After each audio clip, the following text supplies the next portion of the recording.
Hello, hello, hello, everyone. My name is Bell, and I am your host for the CEO Corner.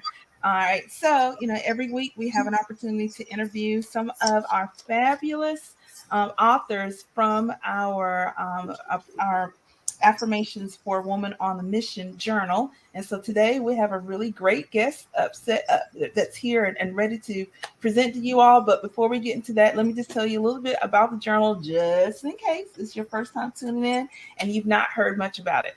Basically, myself, along with 38 other women, we all came together and we gave our favorite our favorite affirmation, our favorite scripture, our favorite quote, our favorite business tip in the form of a power statement, right? And so the purpose behind that really is the purpose behind that really is that it would help you. Those power statements essentially just kind of help you focus your mind. They also help you to reflect about where you're currently are, and then of course where you hope to go. And so again, our affirmations for a woman on a mission journal is filled with 76 days worth of affirmations, right? And so you read the affirmation. We have a really quick, short paragraph where you can read and just make sure you have clarity in regard to what the affirmation actually means and how you can apply it to your life. And then there are a few pages where you can simply journal your thoughts, journal your feelings, journal your response to that affirmation, right? And so, again, these are power packed power statements designed to help you move from point A to point B. And so, of course, we'd love for you to get a copy of this. And if you'd like, you can go to uncommoncourage.cc/affirm women. One more time, uncommoncourage.cc/affirm women to get your copy. Now, let's get into today's show, right? Again, I got a really great guest. My tongue is a little tied today, so bear with me, everyone. But you guys are going to love our guest. I love Dr. Josephine Harris. All right, so Dr. Josephine Harris is a military spouse. She's an international best-selling author, a 5 times Amazon best-selling author, a global speaker, a philanthropist, a serial entrepreneur, if you've not already caught on to that, and she's the vice president of the Herpreneur Network. Okay, so as founder of Calming Minds LLC, another personal venture of hers, she helps clients to navigate through challenges of clarity and confidence so that they can build their own fulfilling career and business. All right, so Dr. Harris's mantra is simple. She is inherently committed to the empowerment of women, particularly military spouses, facilitating for them and offering them the opportunity of hope. So, with that, welcome, welcome, welcome to the stage with me today, Dr. Josephine Harris. Thank you, Tiffany D. Bear, for inviting me. I am so excited for being on the CEO Corner. Thank you so much. I really appreciate it. Oh, yes. Dr. Josephine, you are a busy lady. Let me just start with that. She is really, really busy. So for any of you all that already follow her, you would know that one, she is a longtime supporter of the Success Women's Conference. Typically, when we show up, she is always there, always supporting. She's been one of our long-term ambassadors. So again, let me make sure I say thank you to that. This past year, she was one of our top national top influencers for Success Women's Conference as well. And so again, whenever you put a call out there, Dr. Josephine is always sure to show up. And then, if I'm not mistaken, I kind of sort of think you might be helping with another conference that's happening pretty soon. I'll let you share a little bit about that real quick. Yes, ma'am. The conference is the visionary author. The visionary is Karen Cherry. Yes, and you remember her seats. So yes. I'm one of the elite ambassadors on the Level Up Summit that's happening in a couple of weeks. So you guys need to get that ticket. It is Level Up, the number 2.com. Just go ahead on and get that ticket. It's going to be a dynamic summit. You don't want to miss it. Yes. Kern knows how to put together a great event. And again, for those of you who are not aware, so I am one of the directors for the Success Women's Conference. Karen Sherry and I and Dorothy Wilson have had that conference in place for several years now. And again, Dr. Josephine, definitely thank you so much for your support with that. But today's interview is all about some of the other things that you do. And so, as we heard from your bio, you are particularly really like you like to invest in the lives of military spouses. So tell me a little bit, like, how did that come about? Why military spouses? Wow. You know, being a military spouse is for over 20 years because my husband's been in the military for over 20 years. So being in as a military spouse is where you go through a lot of up and down, some challenges, and especially when what really geared me towards military spouses, because as a military spouse, I went through so much difficult times, even dealing with my mental health, even dealing with raising the children, because my husband be deployed a lot, downrange a lot. So it's like we raising the kids like a single parent, but the challenges we go through and the challenges that we have to overcome, and even being in my own career, it's like we have to transition so much. And being a licensed therapist, you have to get licensed in multiple cities because your license don't carry over. It's not like nurses and all that. Gotcha. We have to get licensed to carry I never over. really thought about the fact that every time, as a therapist, that each state, every time you deploy, or every time that you PCS from one place to another, you're starting all over again. With your education, so to speak. Wow, never really thought about that. That is definitely challenging. Now, you also mentioned, the kids, and if I'm not mistaken, I feel as if you have a small troop. Tell us a little bit about your family. Actually, we're a blended family, and I don't have a small troop. We got a football team. Yes, he does. So it's 7. Although the children are adult now, but when we go through, the youngest one just left. So he just went to the Air Force. So he just graduated from basic training. So that was the youngest one, and he was one of our special children. I leave it at that. Okay. But he had a difficult time transitioning. So we had to actually get him in different programs so that he can understand the transition in militaries moving from location to location, because he was like about 5 years old. So we like, and he doesn't understand the transitioning. So you have to really, as a military spouse, look out for the children, get them involved in things, because sometimes it's difficult for them to transition because they have to meet new friends everywhere they go. So what branch of the service were you connected? Did your husband serve in? Army. In the Army. Okay. So kind of tell me a little bit, I'm an Air Force spouse. I don't know very much about the Army at all. However, my oldest son did join the Army, but I'm kind of curious. So when you talk about the mental health, so eventually we're going to transition this, kind of talk about mental health as regard to the spouse, but I want to camp out just a little bit in regard to your son. How did, do you feel as if the military offered good support systems? Did the Army have a good support system in place for you as you were, again, going from place to place to place? And really, like you said, you're single parenting, for the most part, while, your spouse is going out serving, you're still having to take care of things on the home front. And then I don't remember how many football players you have, but I know it wasn't like 2 or 3.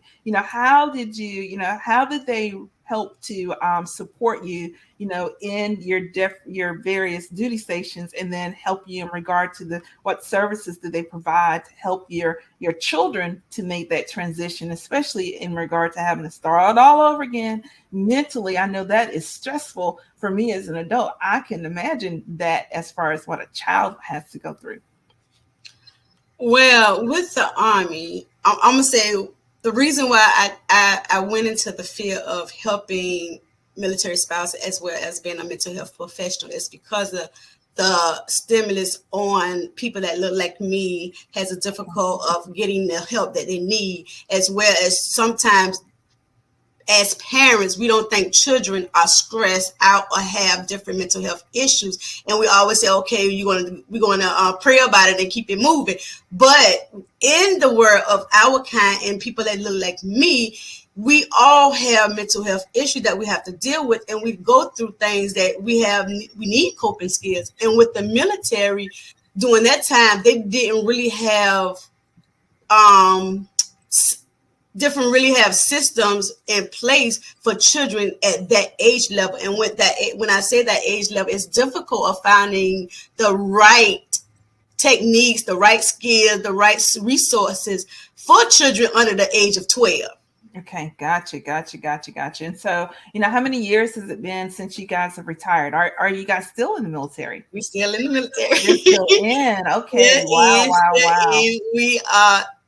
We are empty nest. Okay. So we still in, and he's getting ready to soon be and he's not retired. He's getting ready to be medically relief because of what his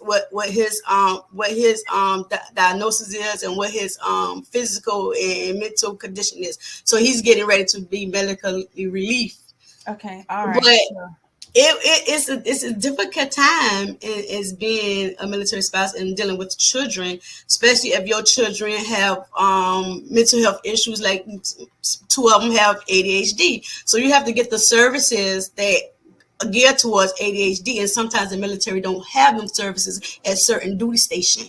Okay, all right. So does that actually affect your ability? Like, so will the military place you at a different, well, how do I say this? So if they don't have the services that you need at the place that you're slotted to next, will they change your destination based on the fact that they know that you have special needs children?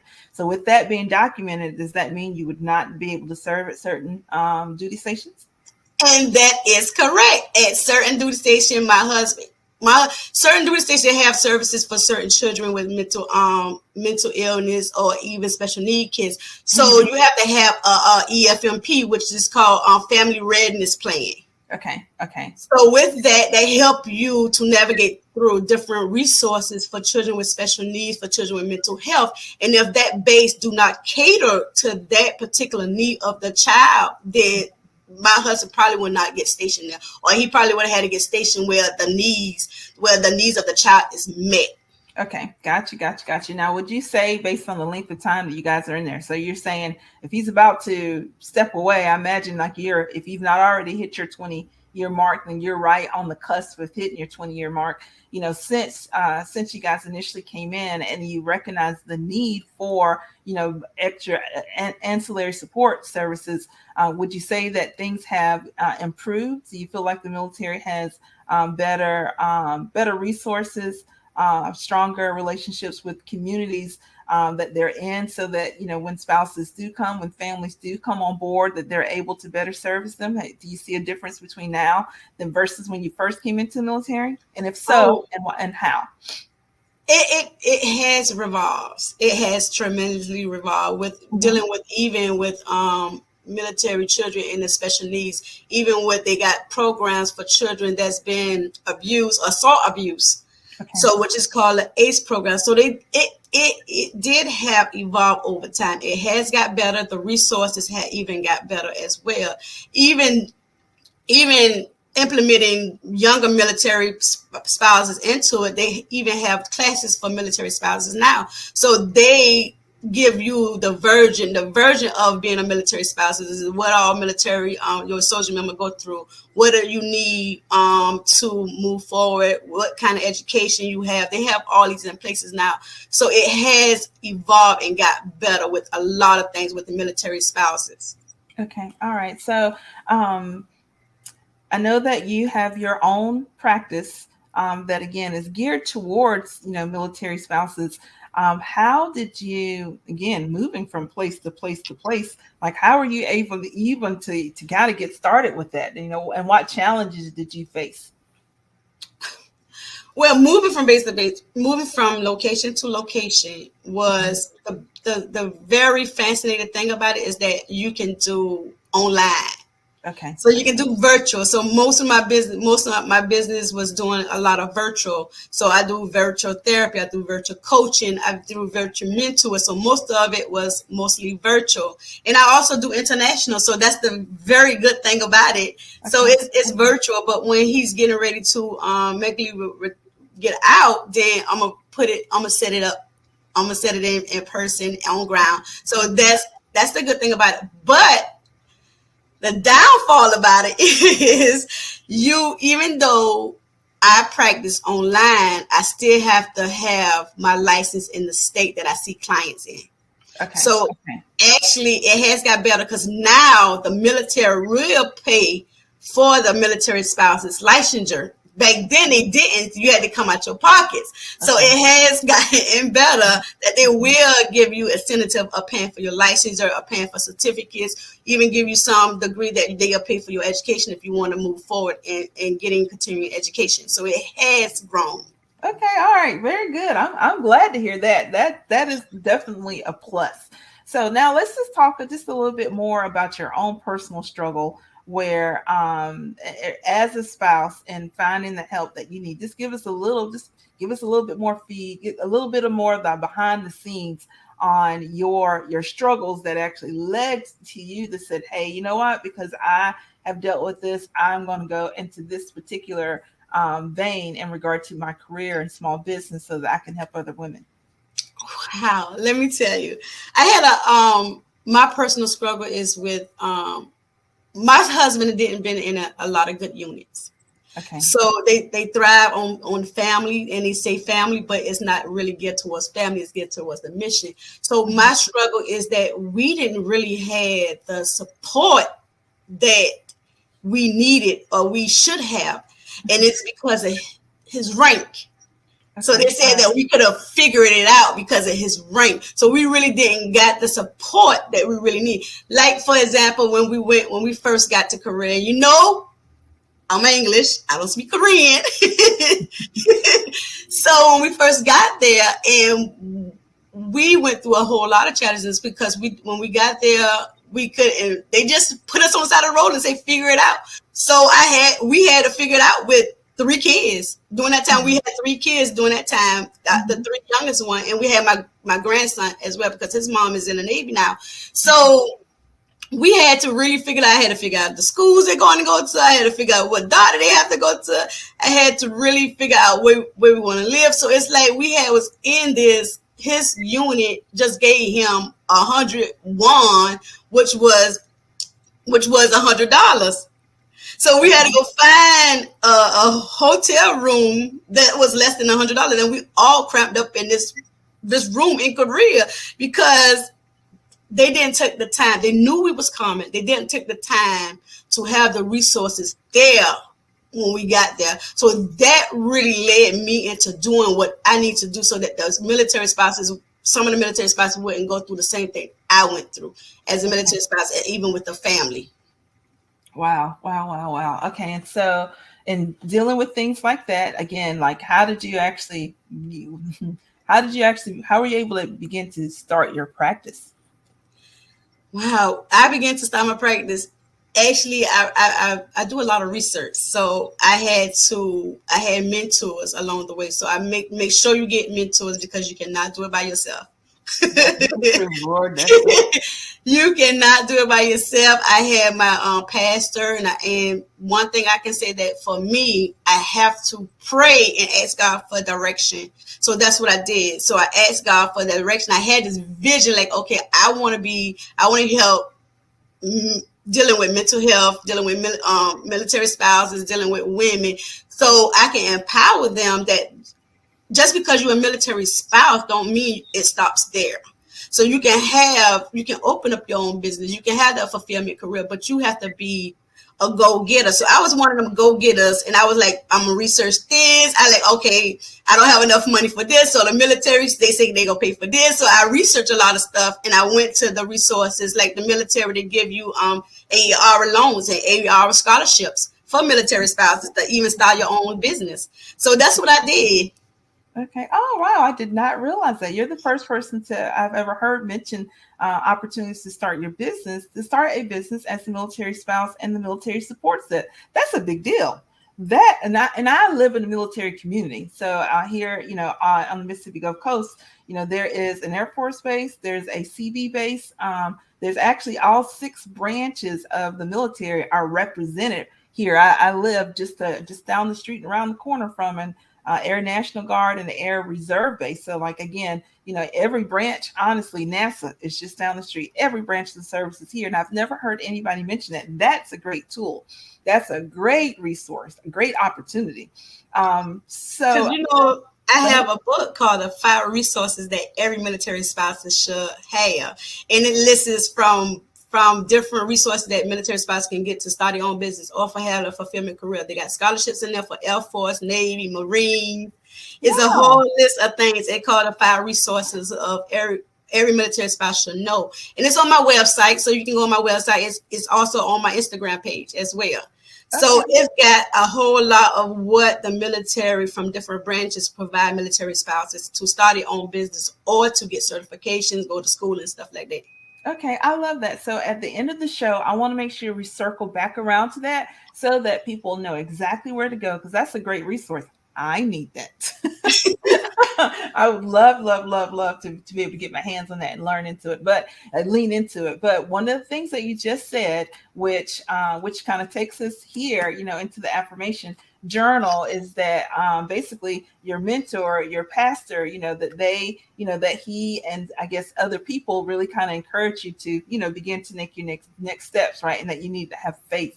And so with that, I am excited for you to share, talk, a few minutes to anyone that's out there. One, I want you to talk to them about your affirmation that's included in the journal, right? And then I want you to just kind of talk a little bit about ways that the two of you all, the way that you would love to have an opportunity to help them. So with that, again, let's hear a bit about your affirmation.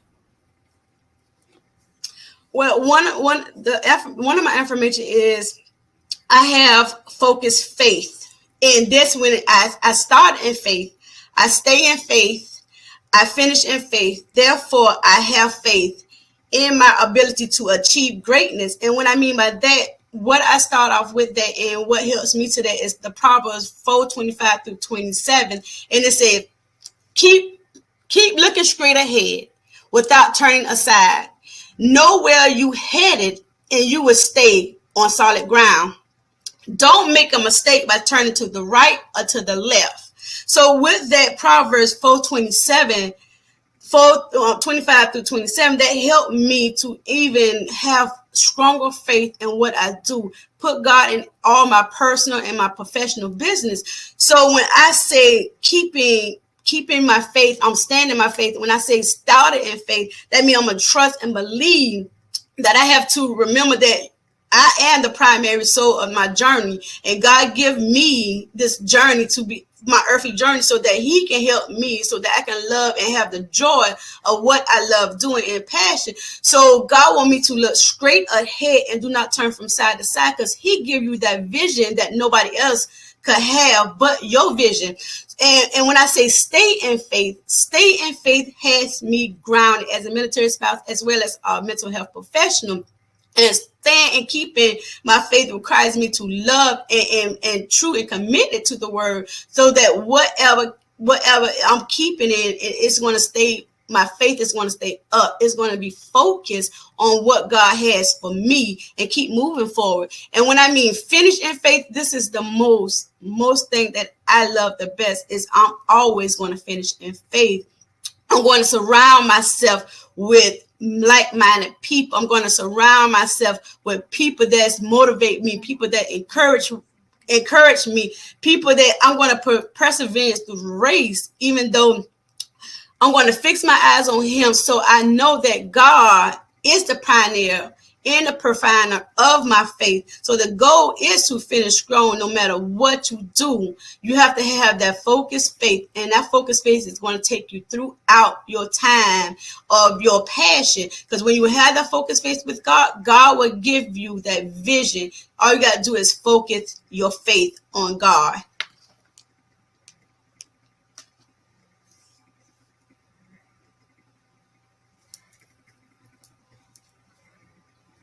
the whole mute button, I tell you, it works well, right? I was saying that I love that, these basically keep your faith focused on God. I think, at the end of the day, most times, whenever we are in some type of tizzy, no matter what it is, when your emotions are high, whenever you're frustrated or, sad, or no matter what the situation, it depends upon what it is that you're looking at. That is going to determine, the emotional response that you're going to have. So if you're looking at something that's going to make you happy, then of course you have the response of joy, but if you're looking and focusing, meditating on things that are going to bring your spirit down, then of course, you're going to have the expression of fear and anxiety, right? And so when we look at our God, which is what I feel like you're saying, as I look at my God, no matter what the circumstance is around me, if I look at him, then I'm able to reflect the joy that I have because of the faith that I have in him, and not so much the fear that would come from looking at the circumstance, because I don't really know which direction, it's going to end up going. So yes, having focused faith is definitely key. I just wish that were easier to do than it is, that as easy to do as it is to say. Yeah. All right. So, with that, again, Dr. Harris, this has been really good. I love that. I love that your heart really is for the empowerment of women and just helping them with their confidence and their clarity. Especially, again, the military spouses. You guys have endured a lot of change, and it's the constant, kind of like you said, it's carrying the family, in support of your husband, and then a lot of support really kind of going towards his career path, right? But there's not much focus being put on you as the mom, or you as the wife, or just you as a person still wanting, to be able to have some type of fulfilling life aside from that of being a mom or being a wife. And I'm not belittling all of that, but I believe that I'm more than just those two things. Like the Yes. collective of Tiffany Bell, the collective of Dr. Josephine Harris, we are, as women, I think that we are built to do a lot, right? And so wherever it is that God has called you, as a listener out there, whatever it is that God has called you to, we want to encourage you to know that he will also equip you, right? And so just like Dr. Harris spoke, keep focused faith.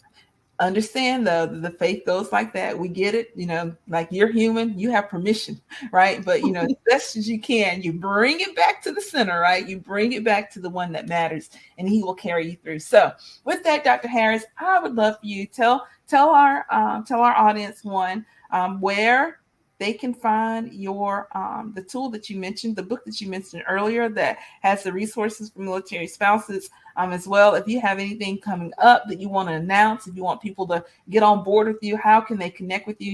You got 2 minutes. You just take your 2 minutes and get them on board with you. We want you guys connecting with Dr. Harris. Well, the book that I said earlier is an ebook. It's called Five Resources That Every Military Spouse should have, and you can find it on all my social media at Dr. Joe Harris, with Facebook, Instagram, Twitter, at Dr. Joe Harris. On my link, it is Dr. Josephine Harris.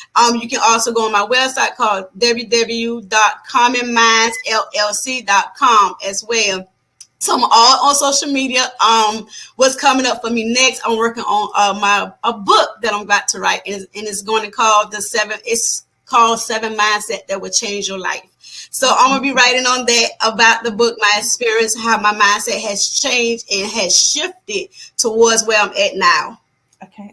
All right. I love that. You know what? So one of the things that I want to be able to have a few women come together and talk really about shifting our mindset. So again, that's the whole purpose of the affirmation journal, is it's all about helping and equipping women to shift their minds. And so I'd love to have a bit of more of like a kind of panel discussion where there's a group of us that come together. So whenever I get ready to do that, you're going to hear me giving you a call, a text message, or an email, so that we can film that one day. Because again, I know that discussion would be full of lots of good meat tips for again, empowering women so that, again, when they look forward to their future, they can see, like what your quote says, we want to give them opportunities of hope. And so with that, Dr. Harris, I thoroughly enjoyed you as always. Definitely appreciate, I always see that warm smile, always, always, always, always smiling. And so